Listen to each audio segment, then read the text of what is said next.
जय श्री कृष्ण मित्रों। Bharat world cup में हार गया, बड़ी दुख की बात है। आप लोग दुखी हैं, मैं दुखी हूँ, पूरा देश दुखी है, पूरी टीम भी दुखी है। लेकिन आइए इसमें थोड़ा सा विश्लेषण करें। आप कहेंगे कि आपकी भविष्यवाणी फेल हो गई, तो भविष्यवाणी मेरी तो फेल हो गई, लेकिन 140 करोड़ देशवासियों की आशाएं भी फेल हो गई, अपनी टीम की भी आशा भी फेल हो गई, और हमारे भारतवर्ष के 98% ज्योतिषियों की भविष्यवाणियाँ भी फेल हो गई। ये भविष्यवाणी के फेल न होने इससे कोई ज़्यादा फर्क नहीं पड़ता। फर्क पड़ता है कि हार के बाद हमें क्या विश्लेषण करना चाहिए। आज के टीम की हम विश्लेषण करते हैं शुरू से ही, तो बड़ा अच्छा शुरुआत हमारे की गई और जल्दी हमारे विकेट गिरे। और रोहित ने जैसा कहा था कि मेरी तो यही है कि कुछ 4-5 बॉलों के बाद अपनी स्पीड बढ़ाऊंगा, तो उन्होंने स्पीड बढ़ाई। लेकिन हर ओवर में एक 10 का एवरेज आ रहा है या 6 का आ रहा है, 8 का एवरेज, वो काफ़ी था, क्योंकि शुरुआत के ओवरों में 10 ओवरों में कम से कम उनको टिकना चाहिए और आगे बड़ा संभल के खेलना, क्योंकि वर्ल्ड कप का फाइनल मैच खेल रहे थे। वो कोई एक लीग मैच या कोई ऐसा कोई मैच नहीं हो रहा था जिसमें जहां जिस टीम के बारे में लोग सोच रहे थे कि ये क्वालिफाई भी कर पाएगी कि नहीं वर्ल्ड के लिए, और वो चैंपियन बन गई फिर आगे। तो उनकी तैयारी देखो और उनका वो देखो, तो वो जरूर उनके सामने ही झलकता है। और फिर ये इनके ऊपर जितना प्रेशर जो हमारा भारत बना देता है ना, वो बड़ी गलत बात है। भारतीय वायुसेना का शो, प्रधानमंत्री जी भी आएंगे वहाँ पे देखने के लिए, और पूरे 1,32,000 भारतीयों का वहाँ पे वो उनकी आशाएं पूरी तरह से। उससे पहले ऐसा शो का वातावरण पैदा करना, पूरे टीवी चैनल से लेकर के हर मीडिया चैनल पे वो इतना बड़ा चढ़ा करके बता देना, ये तैयारी वो तैयारी, तो वो सारी चीज़ें ये बहुत प्रेशर बनाती हैं। लेकिन उस प्रेशर को झेलने के लिए इन्होंने क्या स्ट्रेटजी बनाई, वो स्ट्रेटजी इनकी काम क्यों नहीं कर पाई, ये बहुत बड़ा प्रश्न चिन्ह है। क्योंकि वो ठीक है, उन्होंने 47 बना के अपना धर्म निभा दिया, और उनकी जो मैंने भविष्यवाणी की उसमें भी यही था कि उनका 50-50 के। मैंने एक बंदे ने पूछा था कि वो कितना रन बनाएंगे, 40 से 80 के बीच, 80 के 100 के बीच, मैंने क्लियर लिखा कि 40 से 80 के बीच। तो वो बिल्कुल सही भविष्यवाणी है।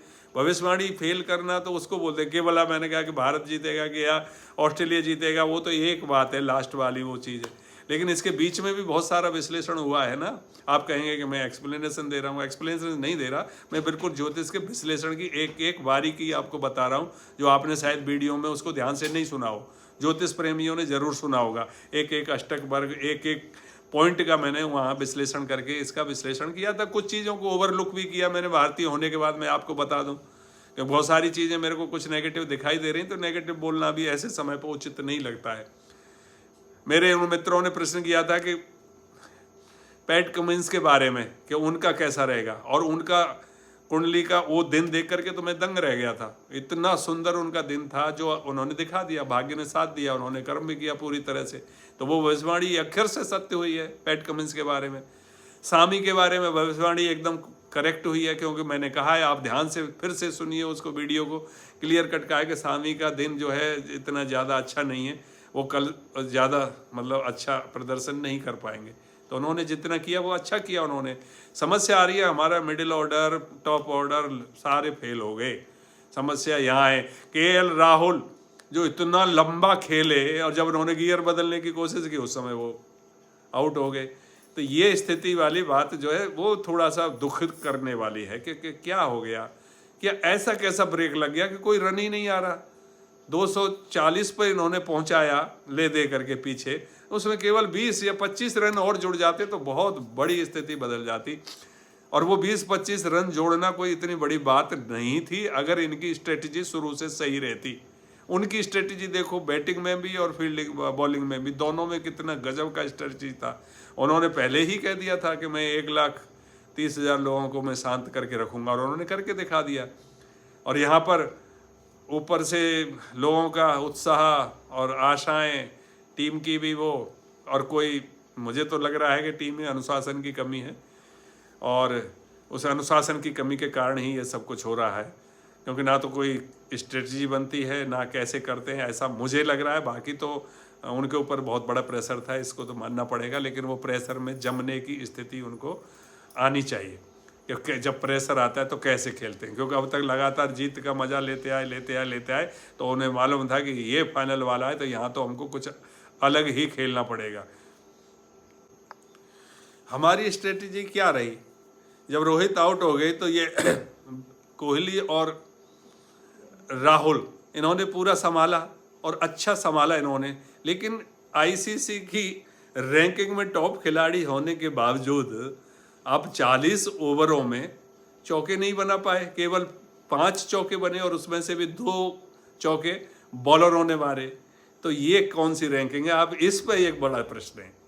तो ये क्या है, और वो भी फाइनल मैच में। कोई छोटा मोटा मैच हो तो चलो ठीक है भाई, उसको कैजुअली ले लिया, इसको कैसे कैजुअली ले सकते हैं? ये बहुत बड़ा प्रश्न चिन्ह है विराट कोहली के लिए कि इतने लंबी पारी खेलने में तुमसे चौके नहीं लगे, कभी भी टाइम नहीं मिला, कोई भी बॉल नहीं है आपके पास, और उनके लिए सारी बॉलें आती रहीं, वो धड़ाधड़ मारने लगे। वो भी डॉट बॉल बहुत सारी हुई उनकी, मैंने भी देखा, मेडन ओवर भी हुआ, लेकिन उन्होंने जैसे गियर बदला फिर वो नहीं रुक पाए किसी से। लेकिन यहाँ तो गियर ही नहीं बदला गया, वो एक बार न्यूट्रल में डाल दी गाड़ी, वो न्यूट्रल में ही चलती रही फिर।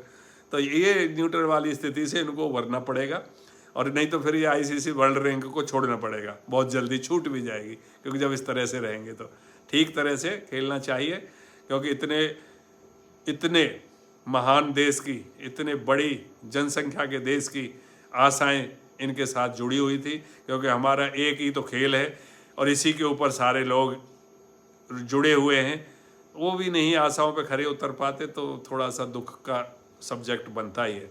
तो इस पर इनको विश्लेषण करना चाहिए, और आगे आने वाली जितनी भी सीरीज हैं या चैम्पियनशिप हैं उन सब में इसका बदला लेकर के दिखाना चाहिए कि हाँ उस समय हमसे भूल हो गई थी और अब ये भूल आगे बिल्कुल नहीं होने देंगे। यही कामनाओं के साथ मैं अपनी वाणी को विराम देता हूँ। आप सभी लोग स्वस्थ रहें, सुखी रहें, प्रसन्न रहें। जय श्री कृष्ण, जय भारत।